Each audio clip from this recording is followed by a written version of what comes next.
అంబేద్కర్ గారు. దానికి ప్రధాన కారణం మనం రచించుకున్నటువంటి భారత రాజ్యాంగం.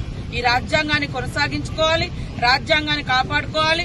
రాజ్యాంగము ప్రతి పల్లె వరకు, ప్రతి ఇంటి వరకు చేరే విధంగా అది ఒక ప్రచారం కూడా జరగాలి. నీకు ప్రశ్నించే హక్కు అక్కడ ఎస్సీయా, ఎస్టీయా, బీసీయా, ఓసీ అని కాదు, మాట్లాడే హక్కు ఇచ్చింది ఈ రాజ్యాంగం. నువ్వు నోరు మూసుకో అంటే లేదు, నాకు మాట్లాడే హక్కు ఇచ్చింది రాజ్యాంగం అని మనం కొట్లాడగలుగుతున్నామంటే అది రాజ్యాంగం యొక్క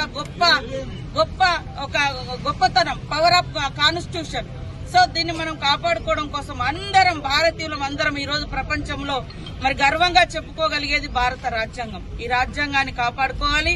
ఈ ఫలాలు ప్రతి పల్లెకు, ప్రతి ఊరుకు, ప్రతి ఇంటికి చేరే విధంగా మనం ప్రచారం కూడా చేయాల్సిన అవసరం ఉందని తెలియజేస్తూ ఈ సందర్భంగా ప్రతి ఒక్కరికి భారత రాజ్యాంగం యొక్క దినోత్సవ సందర్భంగా శుభాకాంక్షలను తెలియజేస్తూ ధన్యవాదాలు, నమస్కారాలు. జై హింద్.